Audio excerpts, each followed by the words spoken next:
Fetterman slam. All right, hold on. Dr. Oz's new campaign video. Dr. Oz's King George Mansion in New Jersey. Damn, dude. Tough out there for a simp. Jesus.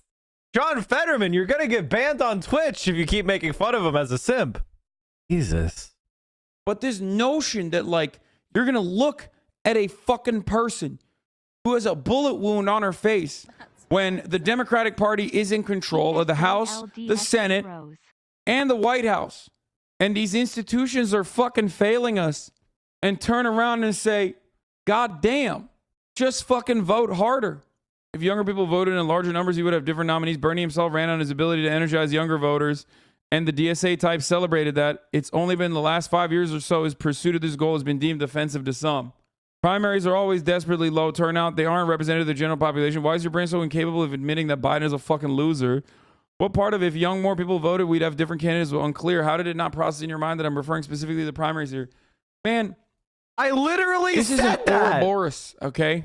This argument is like incredibly fucking stupid. I just said turnout. Primaries are low turnout. So you have two ways of looking at reality. You could say, well, if my goodness gracious, if I just blame young people for not turning out in primaries, that's going to fix it. Young people are going to spontaneously turn out the primaries. You know who else doesn't turn out the primaries? Old people.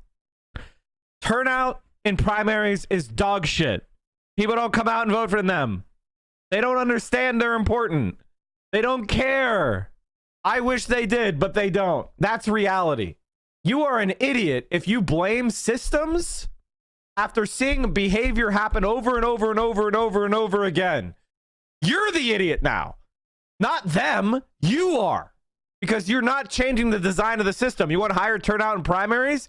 You got to change the primary system and figure out how do we get the highest possible turnout in primaries. You don't just go, young people need to turn out more and save the older generations from their terrible decisions. My God. And it hurts my fucking brain. It's always like, oh man, it's if only like young people are voting harder. Brother, young people did vote. Historic turnout for fucking Joe Biden. Look where we're at. How do you not recognize that this only leads to more people feeling dissuaded, more people feeling jaded, and more people refusing to participate in the electoral structure because they feel like their voices are not fucking heard, and their voices are not heard because right now they're yelling, help us. And you're speaking over them and saying, Sweaty, you can only help yourself by going out to the fucking ballot box and voting so hard. And the Democratic Party is so comfortable that they rely on fucking dummies who do this for free, dude. Are you being paid by the Democratic Party? Why are you saying this? Why are you running defense for their malpractice, for their negligence, which I think Hutch actually believes that if he just lets the Democrats be corrupt and incompetent one more election, then there's spontaneously going to be enough Democrats that they're going to do something. Now, this is what happens when you don't follow politics for that long. If you've been following politics for less than a decade, you probably think, oh, things are improving. Things are getting better. I saw a bunch of people turn out and defeat Trump. Blah, blah, blah, blah, blah, blah, blah. And if you have no historical perspective, if you don't understand how we're at the end, not the beginning.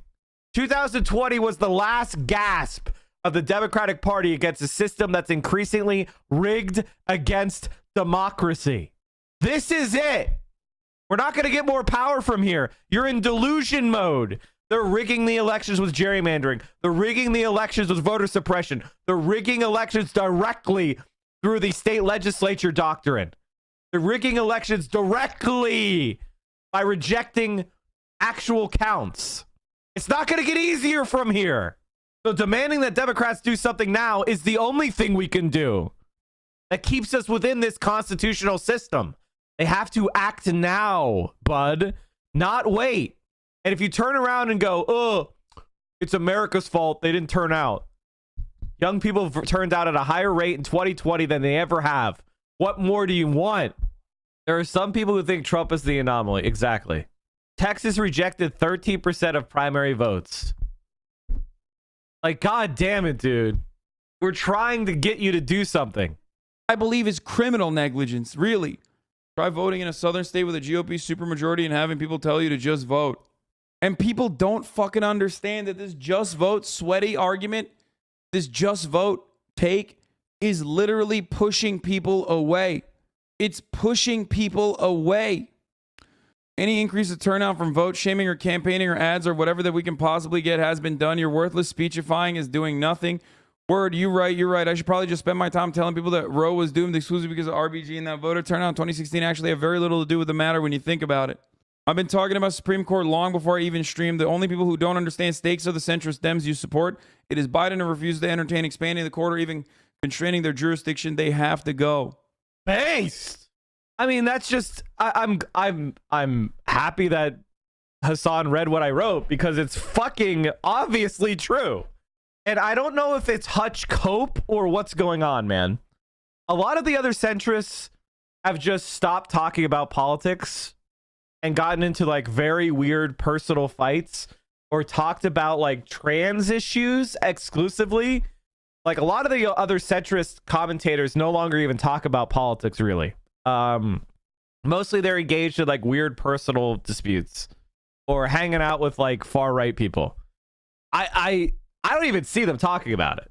Like I don't get it. So Hutch is one of the few people that is, and it's weird because he was a Bernie guy, but I guess when he voted Biden, it's like when you buy, you know what Hutch reminds me of? You know the people that are like really big fans of a PlayStation or an Xbox, and they run around and they're like, PlayStation is so much better than Xbox because it's got more gigaflops and the Blu-ray player is and they're like screaming about how great their Xbox is versus their PlayStation. And it's like, bro, I just want to play good games, man. I don't need to hear why you think the Xbox is great or the PlayStation is great. I want to play good games. Stop being a fanboy for some fucking corporation that's there to take money from you. How about the good games thing? It's like, no, if you want good games, then you've got to love the PlayStation. PlayStation has the best exclusives. If you buy an Xbox, that's going to mean there's less exclusives on the PlayStation. That's the equivalent of his political analysis. It's like, Jesus Christ, man. You want to build your own computer? Everybody knows the consoles have the best games. Not only do Democrats ask you to fucking vote, you know what's really funny about this take? Democrats ask you to fucking vote, and then they can't even protect your right to vote. That's the other funny part. They just keep saying, just vote. Motherfucker, pass bills to make it easier to vote then. Nope. Well, it's not only that. It's that Republicans have rigged it. Republicans have rigged it. Republicans have rigged it. Look at this shit. Look at this shit. In 2018, Wisconsin State Assembly election. All 99 seats of the Wisconsin State Assembly were up for election. The Republican Party won 63 of the seats with 44% of the vote. Democrats only got 36% of the seats with 52% of the vote. Almost 53. Just vote in your rigged election, bro. Run in and vote in your rigged fucking election, bro. The Democrats picked up one seat after gaining 7.5%. 7.5% in the popular vote. They picked up one seat. One. Just vote! Meanwhile, the Democrats had a bill to ban partisan gerrymandering, and they didn't pass it. I don't understand why it seems gerrymandering is a uniquely Republican thing. Why can't Democrats play dirty too? Because they are cucks that are designed to lose. Is basically the answer to that. And this is 2018, chat. When this is the midterm of Donald Trump, when everybody who hated Donald Trump was the most fired up, and the Democrats won Wisconsin is a blue fucking seat, a blue fucking state, chat, a blue fucking state. Maybe it's a purple state, but barely.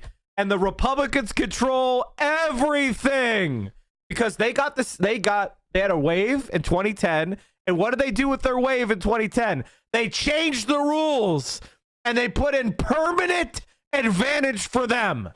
And the cuck Democrats never respond. I want one centrist person to explain to me how you vote your way out of this rigging. You can't. Therefore, Democrats would have needed to win the statewide popular vote by a margin of 20.36% to win a majority of seats. An utter impossibility. But Mike, you just have to have there isn't enough people to turn out. Just to win a bare majority, the Democrats would have to win 60-40. I'm sorry, man. But when you look at this reality, and I urge Hutch, please explain to me how we're going to vote ourselves out of this one, buddy. Please, someone ask Hutch, how do you do it? How do you vote yourself out? How? Democrats have already won. They've won everything they're going to win because of how rigged the Senate is, how rigged the House is through gerrymandering. They have the White House. What more what are you waiting for? Magic. Just vote. Just stay in line. Stay in line. Stay in line. Resident, it's a little depressing the way Republicans run this state. A little depressing? That used to be one of the most progressive places in the country. You had Paul Wellstone. I made a chart to show why vote harder from Dems is so exasperating. I'm sorry, that was Minnesota. Here's the share of the U.S. population you guys voting had, in each presidential you guys election. had the Notice anything Farmer political Labor Party, right? You guys had progressives. Participation is higher than ever before. Americans are voting Minnesota. much harder than any previous myself. point. Sorry. America is not. This is against all odds too, because elections have become much harder in the last elections have become much harder to participate in the last fucking 10 years. America, look at what Will is saying. America is not suffering from a crisis of political apathy. In raw voting terms, America is more politically engaged than at any point in its 232-year history of national elections. If there's a breakdown, it's coming after the election for the people who are being elected. The Democratic Party won the White House and both houses of Congress in an election where a significantly greater share of Americans voted than ever before in our history. It's beyond maddening to have them turn around and say we can't do anything until more people vote for us. With the exception of the last election because of COVID. America is not suffering from a crisis of political apathy. In raw voting terms, America is more politically engaged than any point in its 232-year history of national elections. If there's a breakdown, it's coming after the election for the people who are being elected. The Democratic Party won the White House and both houses of Congress in an election where the significantly greater share of Americans voted than ever before in our history. It's beyond maddening to have them turn around and say we can't do anything until more people vote for us. If Americans didn't give Dems enough votes in 2020, they need to find another way to get stuff done or change the political realities because it's simply unrealistic to expect more from the voting side of the equation. In percentage point terms, the three largest surges in overall voting share of history were the 19th Amendment, 6.8 increase, Andrew Jackson, 6.1 increase, and the 2020 election, 5.5% increase. And that happened because voting was made easier. And you couldn't even protect those rights. And Hasan is right. At the state legislature level, Hasan is right. Everybody got to vote by mail because of COVID. Joe Biden doesn't win without COVID. Joe Biden doesn't win without COVID. It's not even close. He won because more people could vote because it was easier to vote and because people were concerned about Trump's ability to competently handle the pandemic. And he barely won. Republicans immediately decided, oh, fuck, if more people are fucking voting, holy shit, that's going to be hard for us to win elections. Deborah Messing was fed up. The former Will and Grace star among dozens of celebrity Democratic supporters and activists who joined a call with the White House aides last Monday to discuss the Supreme Court overturning Roe v. Wade. You got even fucking liberals on Twitter, like Hollywood libs, who were saying, like, what the fuck is this? The mood was fatalistic, according to three people on the call, which was also co-organized by the advocacy group Build Back Better Together. Messing said she'd gotten Joe Biden elected and wanted to know why she was being asked to do anything at all, yelling that there didn't even seem to point to voting. Others wondered why the call was even happening. But liberals who fucking literally cannot comprehend a world outside of their own selfish fucking desires of having their team win, and that's it. That's where politics begins and ends, okay? Cannot comprehend a world in which like millions of Americans are like, what the fuck is going on? Why are we even fucking voting? If Republicans are winning while the liberal party is in power, something needs to fucking change. The Democratic Party needs to utilize the people power that it fucking has. But all evidence points to the fact that all evidence, points to the motherfucking fact that they're not going to do that because they haven't done that. They didn't do that during the Roe v. Wade decision. They had 2 months to fucking work for it. They had even a longer time to actually like set up protections against it. And they didn't do shit. They just fucking sat there and asked for more money and told you to go fucking vote. So why the fuck do you think people are going to go out and vote again? 2020 was a good example of it backfiring. 2020 was pure luck. The Democrats got the Senate through luck. If Georgia didn't have a runoff system, the Republicans would have the Senate. My God. How are you not angry at the Democratic Party? Is your fucking mom or dad a DNC operative? Are you working for the Democratic Party? Any fucking Democratic voter who is not screaming at the fucking mountaintops to demand that their elected representatives actually fucking do their bidding for once by any means necessary is a pathetic fucking cuck piece of shit. And I see them as an enemy too. You are caping for the controlled opposition. Enough is enough. It's fucking crazy. Yeah. Now, after all that call was said and done that afternoon, the participants received a follow-up email with a list of basic talking points and suggestions of Biden's speech clips to share on TikTok. Fuck yeah, man. Senators hide their best trades by listing them as spouse-child trades. Y'all think you're slick. I mean, we knew that already. But hey, man, luckily this time around they're on vacation. So they haven't even fucking asked for more money. I haven't even gotten money requests from the Democrats in this last fucking mass shooting, you know? They're just so lazy, dude. They're so lazy. Why doesn't the U.S. have an electoral commission that is independent and does the boundaries gerrymandering? Because the Republicans control the Supreme Court. And they have blocked all efforts at that. Is the answer. And the radical liberals are really fucking disgusting. And they really distract you from challenging corporate power. There's something that I tweeted last night.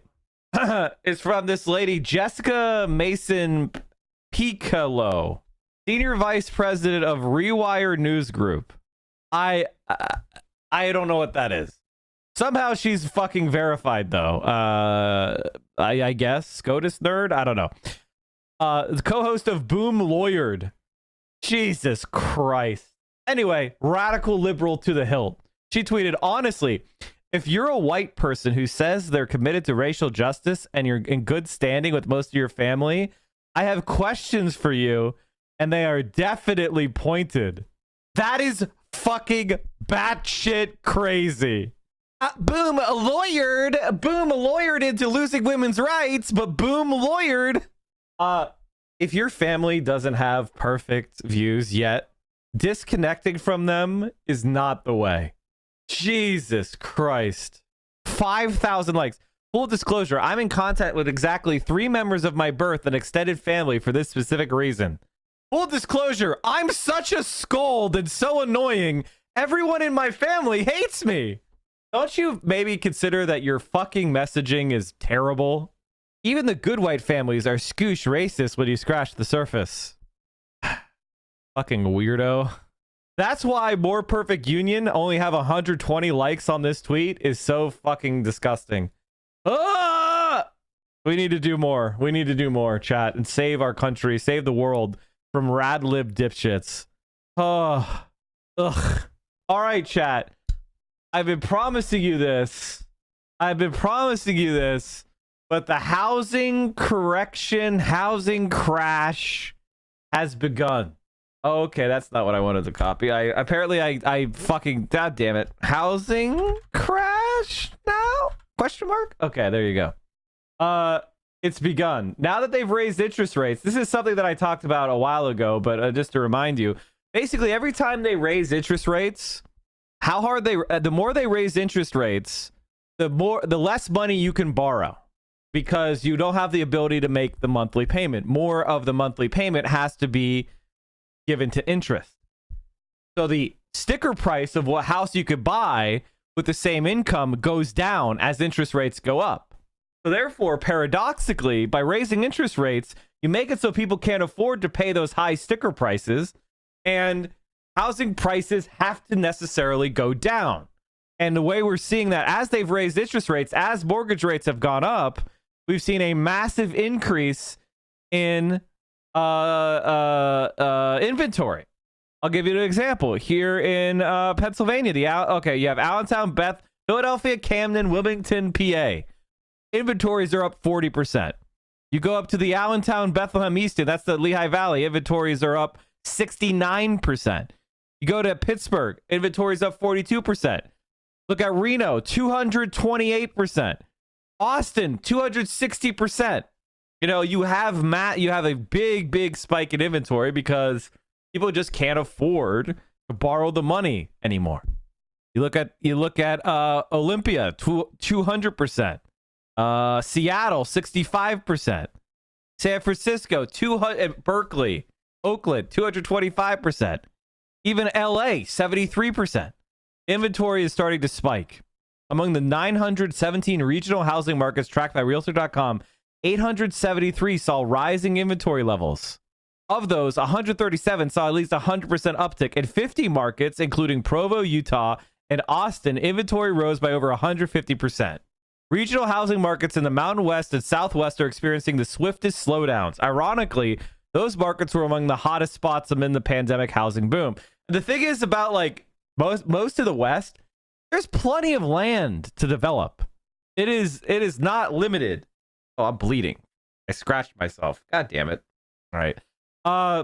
And 50 let's see what happens. As white collar professionals realized COVID-19 had given them the ability to work remotely on a permanent basis, many fled cities like San Francisco and Seattle and took it off for more affordable markets in places like Phoenix and Boise. Many markets in the West are landlocked for one reason or another. As a result, building is more limited in these markets compared to parts of the country with less regulation and more developable land. The strong demand over the past 2 years drove up home prices across the country, and it appears the West hit the pricing ceiling quicker than other markets given the particular supply constraints.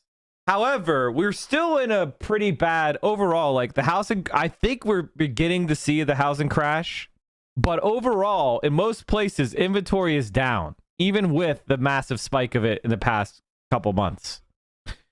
I'd say if you're a home buyer, somebody or a young person looking to buy a home, you need a bit of a reset. We need to get back to a place where supply and demand are back together, where inflation is down low and mortgage rates are low. I was talking to someone in the housing industry who said that houses are being built and sold at a negative profit and that Wall Street only cares about how many houses are closed. They don't care about profits, but instead how many houses they can close on. Housing are being built and sold at a negative profit? You mean at a loss? All right, let's watch this Iranian thing. Be right back. Uses fashion to bridge that gap between the U.S. and the Middle East with her popular fashion blog. Oh boy, say it for me. JooJoo AZad. And her book, Tehran Street Style. She joins us now. Good morning. Thanks for being here. Good morning. Thank you so much for having me. So you are an Iranian American that grew up in Oklahoma. Yes. How'd that go? Unfortunately, it was quite the experience. Definitely, I think when I first started wearing the hijab or headscarf in 6th grade, that was easily the worst year of my life because Oklahoma is very homogeneously white and conservative state, and so I was physically assaulted. People tried to pull off my hijab. It was basically like several years of trauma that I basically had to go through, and for me that really led into where I kind of am today and made me look about fashion in different ways, and the ways that how we dress really impacts the way that people engage with us. So if I wore a scarf around my neck, I probably wouldn't have gotten punched in the face. But even today in, let's say, more mainstream areas, you still have people who have a view of what you are and what you're about based on what you're wearing. How would you describe that? Yeah, definitely. I mean, I think that I think anti-Muslim racism in this country is beyond sort of the individual bias against each other. It really has to do with we live in a system and a structure that actually profits from violence against Muslims. So when we look at where a lot of anti-Muslim propaganda is coming from, we can see actually weapons manufacturers are invested in basically perpetuating anti-Muslim bias, surveillance companies, and even like countries like Israel, which actually profit from dehumanization of Muslims, are all a part of this larger system that creates this individual bias that affects people on the individual level. I'm curious, as a fashion blogger, how you think fashion influences all of this. So we were looking back at some pictures in Iran and how cosmopolitan some of the major cities were back before 1979, the revolution. I think we have some of those pictures here. Do you think you want you would like to see Iran go back to that before women were wearing hijabs, or would you like to be meeting somewhere in the middle? Yeah, I think these photos being seen out of context is always really decontextualizing what actually was taking place in the country. So the people who dressed in the sort of Western dress that we're seeing now are actually a very minority group of people. They were upper class people. So if you wore a hijab, there's actually a period of mandatory unveiling where someone could actually pull the hijab off of you. So it was an incredibly violent time and very intolerant. But we kind of see these images of it as nostalgia of like, oh, we want to go back to this time, but we have to understand that this isn't actually how the majority of Iranians lived. So actually images of like miniskirts of Afghanistani women were shown to Trump earlier this month as an excuse for why the U.S. should keep troops on the ground, because, oh, we should like go back to the time where Muslim women or Afghan women were wearing miniskirts. But we don't understand that if we look at education levels, you know, like education of women. Oh man, they're getting so fucking owned. Holy shit, they're getting owned. In Iran right now, far greatly exceeds what it was back during this time where women were wearing miniskirts. So if we want to talk about women's rights, let's talk about more like their social economic status rather than just what they're wearing. Let's talk about nuclear weapons. Okay. Our viewers. Some of our What viewers, the fuck? Nuclear weapons? What? What intern bought her on? Local news, baby. They were like, holy shit.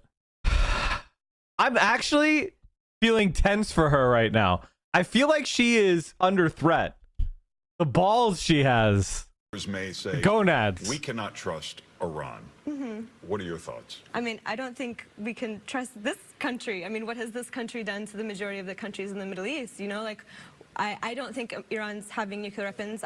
See, the problem with that, obviously, that's very true, but you have to be specific because Americans don't know what the United States has done to countries in the Middle East. Americans don't know what America has done to countries in Latin America. We just literally do not know.